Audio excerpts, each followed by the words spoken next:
Bienvenidos amigos a esta reflexión del día de hoy. Como siempre, saludo fraterno y cordial a todos los que me ven para escuchar la palabra de Dios en el día de hoy. Espero que la escuchen, que no endurezcan su corazón, que sean ávidos y deseosos de escucharla, para que sientan la alegría y el manjar que están degustando, que le preguntaban, cómete este rollo, y él se comía ese rollo y decía, me sabe más dulce que la miel. Así debemos escuchar la palabra de Dios, que nos suene delicioso, que nos suene rico, que nos suene a algo que realmente nos llena el espíritu y el alma. Vamos entonces a persignarnos, muchachos, y ojalá de verdad escuchen la palabra de Dios y no endurezcan su corazón. En el nombre del Padre, del Hijo y del Espíritu Santo. Amén. Filipenses 4, del 4 al 9. Todo lo que es virtud o mérito, tenerlo en cuenta. Hermanos, alegraos siempre en el Señor. Os lo repito, alegraos, que vuestra mesura la conozca todo el mundo. El Señor está cerca, nada os preocupe, sino que en toda ocasión, en la oración y en la súplica, con acción de gracias, vuestras peticiones sean presentadas a Dios. Y la paz de Dios, que supera todo juicio, custodiará vuestros corazones y vuestros pensamientos en Cristo Jesús. Finalmente, hermanos, todo lo que es verdadero, noble, justo, puro, amable, laudable, todo lo que es virtud o mérito, tenedlo en cuenta. Lo que aprendisteis, recibisteis, oísteis, visteis en mí, ponedlo por obra, y el Dios de la paz estará con vosotros. Palabra de Dios. Te alabamos a ti, Señor Jesús. Todo lo que es virtud o mérito, tenerlo en cuenta. No es tan difícil de explicar esta primera lectura. Yo ya se los he dicho en muchas ocasiones, y es de la siguiente manera: que tus acciones vayan acordes a lo que Jesús hace. Entonces yo les decía a usted, en algún momento les dice, venga, si usted tiene un problema, una dificultad, ¿qué haría Dios? ¿Qué haría Jesús? Y ponerlo en práctica.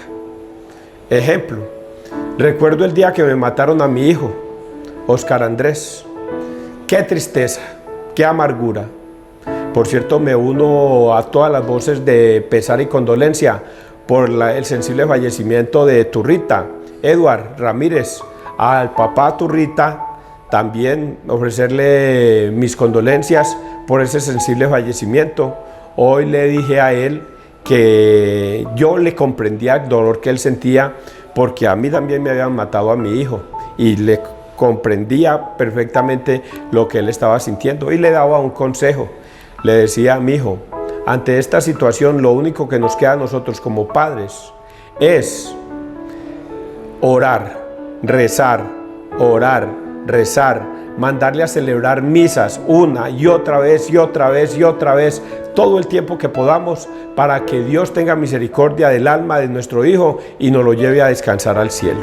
Yo me uno a esas voces. Entonces yo, en base a esto, cuando me mataron a mi hijo, yo dije, tú me lo diste, a ti te lo entrego.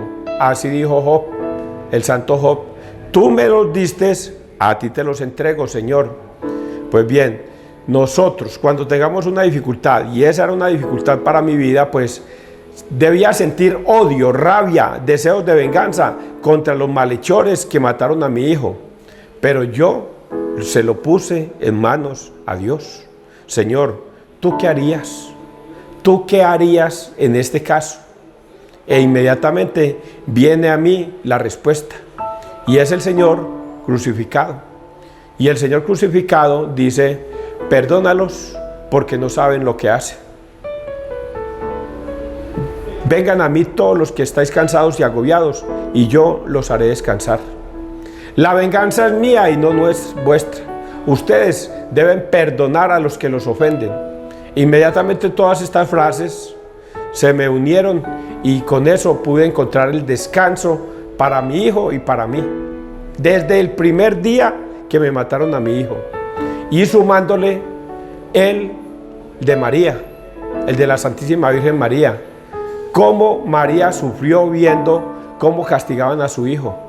Lo lapidaban, lo escupían, lo llevaron con una cruz a cuestas. Cómo cayó 3 veces en el camino y ella veía el dolor de su hijo. Vio cómo lo crucificaban en una cruz y cómo lo levantaban. Y vio cómo murió en esa cruz. Y ese dolor de María también me sirvió como consuelo a mi vida. Si María, que tuvo un hijo tan bueno, que era Jesús, y sufrió de esa manera tan terrible, ¿cómo voy a sufrir, cómo no voy a sufrir yo si mi hijo no lo lapidaron, no lo escupieron, no lo crucificaron? Lo único que hicieron fue dispararle unas balas y matarlo. Ese dolor de María sí fue más fuerte, y ese dolor me sirvió de consuelo también para mi vida. Y es lo que hoy primera lectura nos está diciendo: que todo lo que oísteis, todo lo que recibisteis, todo lo que visteis, póngalo en práctica para su vida. Y Dios te dará consuelo y respuestas a tus problemas. Es lo que está escrito acá, y se lo leo brevemente en este final. Hermanos, todo lo que es verdadero, noble, justo, puro, amable, laudable, todo lo que es virtud o mérito, tenedlo en cuenta. Lo que aprendisteis, recibisteis, oísteis, visteis en mí, ponedlo en obra, y el Dios de la paz. Todo lo que uno tenga en su corazón, que se te vea, que se note en la gente. Lo bueno de usted, póngalo al servicio de Dios. ¿Y qué es ponerlo al servicio de Dios? Que se note en la calle, que las cosas buenas suyas se noten con los amigos. Que quieres dar limosna, que se note que quieres dar limosna. Que quieres ayudar al prójimo, que se note que quieres ayudar. Siempre coloca lo bueno. Pero que cuando te presenten esas cosas malas, esas dificultades, esos inconvenientes que a veces uno no sabe cómo atravesarlos, colóquelos en las manos del Señor. A ti te las entrego. Y en el lunes de misericordioso, es que ojalá me supiera bien esa oración. Es que a ti te pongo, Señor, tus llagas, tus heridas, tu sangre, tus dolores, todo lo que tú padeciste. ¿Cómo no vas a recibir tú, Señor, semejantes regalos que yo te hago, si son de un Dios moribundo, si son de un Dios tan bueno? Entonces, esa oración nos hace recordar que cuando nosotros tengamos dificultades, problemas, entreguémoselas a Dios. Y Dios recibe eso como unos tesoros de nuestra vida. Este hombre está sufriendo, este hombre tiene una tristeza, este hombre confía en mí. Este hombre está suplicándome a mí que yo le ayude. Y eso es un tesoro para Dios. Un corazón humillado, arrepentido y suplicante, Dios no lo desecha. Por lo contrario, Dios lo ayuda. Es lo que está escrito aquí en esta primera lectura. Vamos con el Salmo. Salmo 102. Es un resumen. Bendice alma mía al Señor. Señor, bendice alma mía al Señor, y todo mi ser a su santo nombre. Bendice alma mía al Señor, y no olvides sus beneficios. Él perdona todas tus culpas y cura todas tus enfermedades. Él rescata tu vida de la fosa y te colma de gracia y de ternura. El Señor es compasivo y misericordioso, lento a la ira y rico en clemencia. No está siempre acusando, ni guarda rencor perpetuo. Como un padre siente ternura por sus hijos, siente el Señor ternura por los que lo temen. Porque Él conoce nuestra masa, se acuerda de que somos barro. Pero la misericordia del Señor dura desde siempre y por siempre, para aquellos que lo temen. Su justicia pasa de hijos a nietos, para los que guardan la alianza. Bendice alma mía al Señor. El Evangelio, el Salmo, nos enseña eso mismo que les dije ahorita. Bendice alma mía al Señor, que todo lo que yo haga en mi vida sea para glorificar al Señor. Que si tengo un problema, Dios por delante. Que tengo una dificultad, Dios por delante. Bendice alma mía al Señor. Y hay una cosa que le agrada a Dios, y se las voy a decir, que a pesar de los hermanos separados que no lo tienen por consideración, y es que cuando nosotros vamos al confesionario, buscamos al sacerdote para pedir perdón por nuestros pecados, es lo que a Dios más le agrada. Que nosotros vayamos con un corazón humillado y arrepentido al confesionario a pedirle perdón a Dios por nuestros pecados.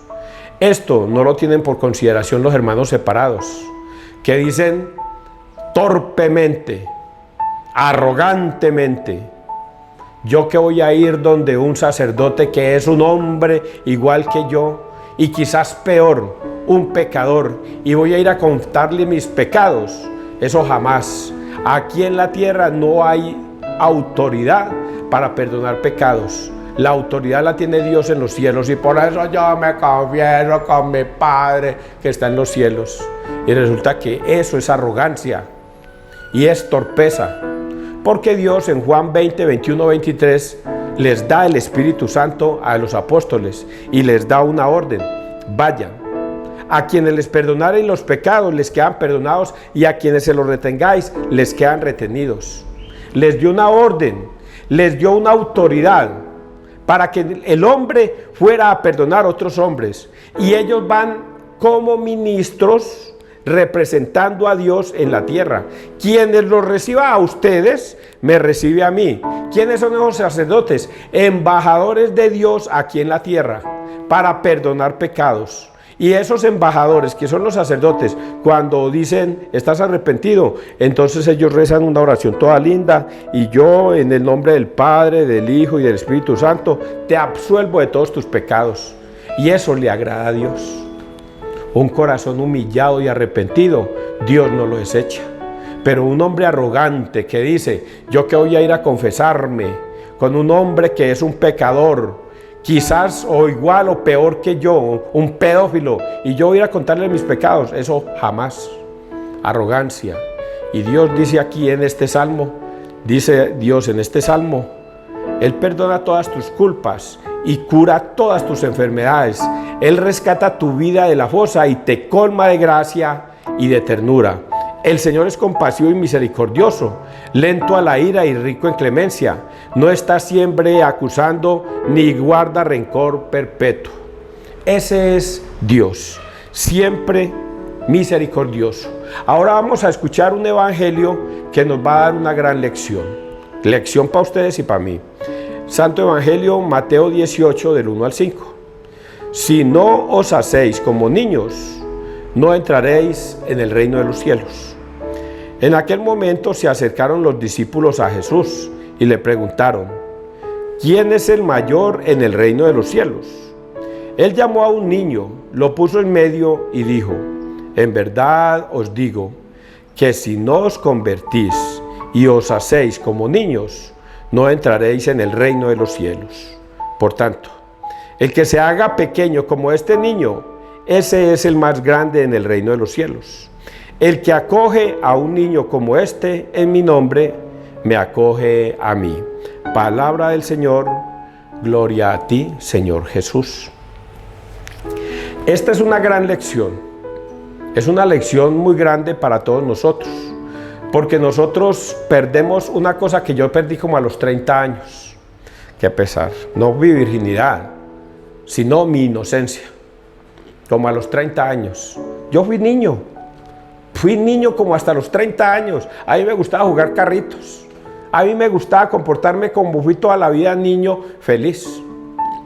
Pero luego viene el momento de la madurez, que madurar. Yo que sí soy muy maduro en la vida.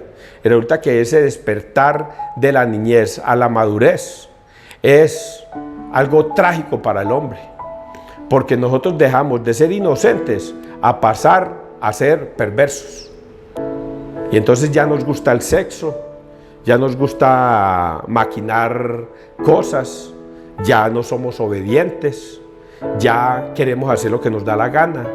y nos comportamos como majaderos en la vida. Ese despertar de la inocencia a la majadería es la madurez. Y entonces el Señor nos dice, si ustedes quieren ser y pertenecer al reino de los cielos, entonces deben ser como niños, inocentes. Un niño, usted lo llama y él viene. Usted lo lleva de la mano y él va. Usted le enseña algo y él aprende. Él siempre se deja guiar y moldear. Y es lo que el Señor nos pide, que seamos inocentes si queremos estar en el reino de los cielos. Porque si nosotros seguimos con nuestra majadería y torpeza, creyéndonos que sabemos mucho, creyéndonos muy inteligentes, creyéndonos que todo lo sabemos, no llegaremos al reino de los cielos. Porque el Señor dice, ¿por qué me llaman Señor, Señor, y no obedecen lo que yo les mando? Si yo les ordeno que vayan y se confiesen con un sacerdote, entonces si usted realmente quiere amar a Dios, va y se confiesa con el sacerdote. Igual la orden la da Dios. El mismo Jesús da la orden y dice, a quienes ustedes les perdonen los pecados, les quedarán perdonados. Pero majaderamente dicen, yo que voy a ir donde ese hombre que es un pecador igual que yo. Y Dios dice, deben ser como niños, ir al sacerdote. Si Él dice, vaya, yo voy y me confieso. San Juan 6:53, yo soy el pan bajado del cielo. Quien coma de mi carne y beba de mi sangre tendrá vida eterna. Quien no coma de mi carne ni beba de mi sangre no tendrá vida eterna. Porque mi carne es verdadera comida y mi sangre es verdadera bebida. Si el Señor nos ordena que debemos comer ese cuerpo y esa sangre de Cristo, como niños debemos obedecer. Y comemos. Obedecer. En eso consiste el reino de los cielos. ¿Quieres ganarte el reino de los cielos? Obedece. Obedece. Por eso está escrito, ¿por qué me llaman Señor, Señor y no obedecen lo que yo les mando? Y viene la otra que todos los días les refriego de Mateo 7, 21, 23. No todo el que me dice Señor, Señor entrará al reino de los cielos, sino el que obedece, hace la voluntad de mi Padre. Y muchos me dirán, Señor, nosotros profetizábamos, predicábamos, alabábamos tu nombre. Y otros me dirán, Señor, nosotros arrojábamos demonios en tu nombre. Y otros me dirán, nosotros hacíamos milagros en tu nombre. Y el Señor les contestará, no los conozco. Alejaos de mí, hacedores de la maldad. ¿Por qué? Porque aleluyaban, glorificaban, pero no obedecían. Arrojaban demonios, pero no le obedecían al Señor. Curaban paralíticos y hacían milagros, pero no le obedecían al Señor. En cosas tan simples de que, ¿qué nos cuesta ir a pedir perdón por nuestros pecados ante un sacerdote? Si el Señor dijo que esos sacerdotes son representantes de Dios aquí en la tierra, y así está escrito, embajadores de Dios en la tierra, como si el mismo Dios estuviera en ellos para perdonar pecados, entonces ¿por qué nosotros no lo hacemos? Obedecemos. Y eso éramos nosotros antes de que aparecieran las iglesias protestantes en estos pueblos. Antes, hace 50, 60, 70 años, no existían protestantismo en las iglesias de La Unión, de Toro, de este norte del valle, casi que en Colombia, no existían. Pero llegó el protestantismo y comenzó a arrasar con los malos católicos. ¿Y quiénes son los malos católicos? Esos que en estos momentos a lo mejor yo pueda señalar. Tú eres un mal católico. Tú dices creer en Dios. Tú dices ir a misa. Pero tú eres de los que dices que yo no voy a ir donde un sacerdote a confesarme porque él no tiene autoridad aquí en la tierra. Y dices ser católico. No lo eres. Estás ya preparado a que venga un protestante y se lo lleve. Y te arranque de la iglesia de Cristo a apostatar de Cristo. Y ahora estando en esa iglesia, ¿crees que vas a ser salvo? Te lo voy a decir groseramente. Mamola. No hay un solo protestante, ni uno, ni un solo mal católico que no aceptando la palabra de Cristo y obedeciéndola se salve. Ni uno. A menos que cambie. se deje influenciar de estas palabras, que haya arrepentimiento en su corazón y vaya y se confiese y vaya a la Eucaristía. Y como decía la primera palabra, que se te note lo que oísteis, lo que vivisteis, lo que dijisteis, lo que visteis, que se te note que estás guiado por Dios, que Jesucristo habita en ti y obedeces a Cristo en lo que Él diga. ¿Entendieron eso tan bonito? Que Dios te bendiga, que Dios nos bendiga donde quiera que todos estemos.